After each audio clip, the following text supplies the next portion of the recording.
Welcome back to అద్భుతం kitchen. ఈరోజు మనం క్యారెట్ హల్వా ఎలా చేయాలో చూస్తాము. కావలసిన పదార్థాలు క్యారెట్లు, యాలక పొడి, జీడిపప్పు, పాలు. మొట్టమొదట మనము క్యారెట్ని ఈ విధంగా నీట్గా క్లీన్ చేసుకోవాలి. మనం పీలర్తో ఈ విధంగా చూడండి పీల్ చేసుకోవాలి.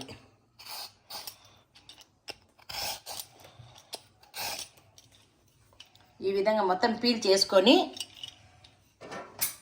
తురుము పెట్టి ఉంటుంది కదా, ఇలా తురుమును పెట్టితో మనము తురుముకోవాల్సి వస్తుంది. ఈ విధంగా తురుముకున్నటువంటి ఈ తురుము ఇది మీకు ఎలా చేయాలనే దానికోసం ఒకటి జస్ట్ చూపించాను నేను అంతే. కానీ ఆల్రెడీ నేను తురుము రెడీ చేసి పెట్టాను. ఇప్పుడు మనం స్టార్ట్ చేస్తాము. ఇప్పుడు స్టవ్ మీద బాండ్లీ పెట్టుకొని కొద్దిగా నెయ్యి ఎక్కువ వేసుకుంటే రుచి బాగుంటుంది మనకు.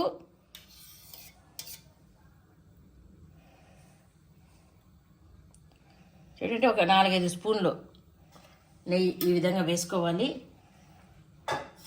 దీనిలోకి వేగినాక జీడిపప్పు వేయించుకోవాలి.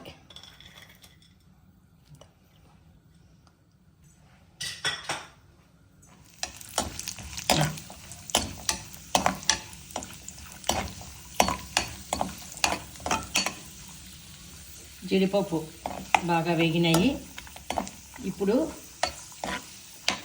దీనిలోకి ఇలాగైనా వేయచ్చు, లేదా జీడిపప్పు తీసేసినా మనం ఇది వేసుకోవచ్చు. మనం ప్రజెంట్ జీడిపప్పు కొద్దిగా పక్కకు తీసేస్తున్నాను నేను, ఎందుకంటే ఉడికేటప్పుడు పాలు పోస్తాం కాబట్టి మెత్తు వస్తుంది పప్పు. అలా లేకుండా కొద్దిగా గట్టిగా ఉండాలి కాబట్టి పక్కన తీసేస్తున్నాను. ఇదే నెయ్యిలోకి మనం ఇలా తురిమి పెట్టుకున్నటువంటి క్యారెట్ మొత్తం వేసేస్తున్నాను.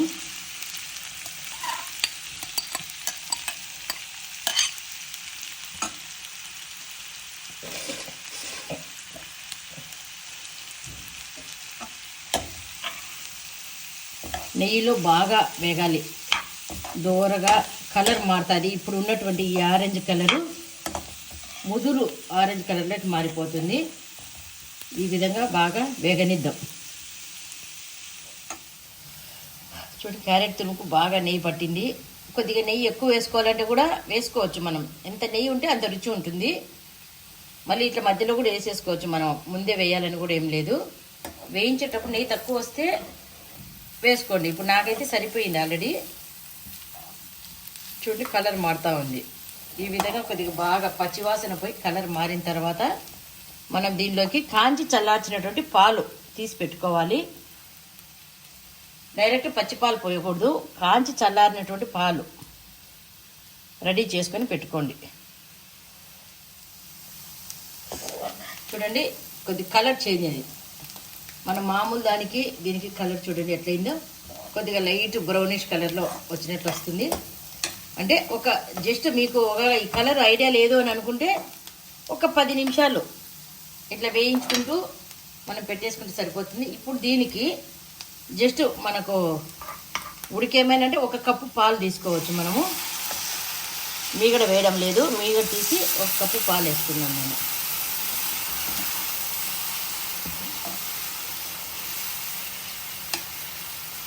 ఈ విధంగా మునిగితే చాలు, మనకి ఎక్కువ కూడా అవసరం లేదు. క్యారెట్ త్వరగానే ఉడుకుతుంది. ఈ విధంగా వేసుకోండి. ఇంకా వేస్తున్నాను, అంటే 1 కప్పు లేదా 1.5 కప్పు అంతే, అంతకన్నా ఎక్కువ పాలు వేయకండి. ఇదంతా కూడా దగ్గర పడి చిక్కగా అయ్యే వరకు మనము ఈ విధంగా కలిదిప్పుకుంటూ మధ్య మధ్యలో ఉడకబెట్టుకోవాలి. మొత్తం పాలు ఇమిరిపోయి చాలా దగ్గరగా అయ్యింది. ఇప్పుడు క్యారెట్ దీనిలోకి మనము ఇలాచి పౌడర్ వేసేసుకోవాలి. అలాగే జీడిపప్పు, వేయించుకున్నటువంటి జీడిపప్పు కూడా వేస్తున్నాను. అన్నీ వేసాను, కానీ అసలేంది మర్చిపోయాం తెలుసా. దీంట్లో స్వీట్నెస్ కావాలి కదా మనకు, దీనికోసము షుగర్ వేయాలి. Sugar, 1 cup sugar. ఈ షుగర్లో మనకు మొత్తం కరిగిపోయి మళ్ళీ కొద్దిగా నీరులాగా అవుతుంది కాబట్టి పాకము దీంతో కూడా మళ్ళీ కొద్దిగా ఉడుకుతుంది. ఇంకొక 2 నిమిషాలు ఈ విధంగానే పెట్టి మూత పెట్టేస్తాం. ఒక 2 నిమిషాలు మాత్రమే.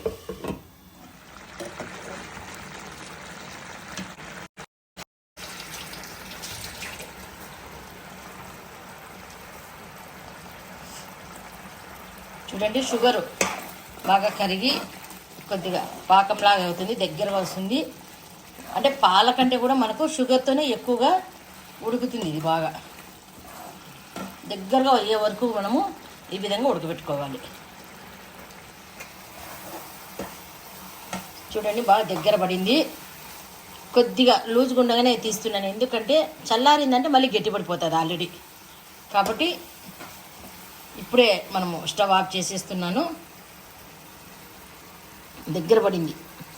ఈ విధంగా ఈ కలర్ వచ్చేసేయాల, మనకు ఎర్రగా అవుతుంది బాగా. ఇప్పుడు క్యారెట్ హల్వా రెడీ అయిపోయింది.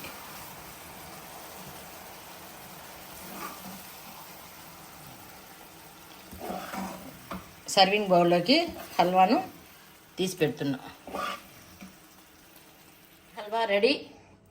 మీకు ఈ వంటకం నచ్చినట్లయితే లైక్ చేయండి, షేర్ చేయండి, సబ్స్క్రైబ్ చేయండి.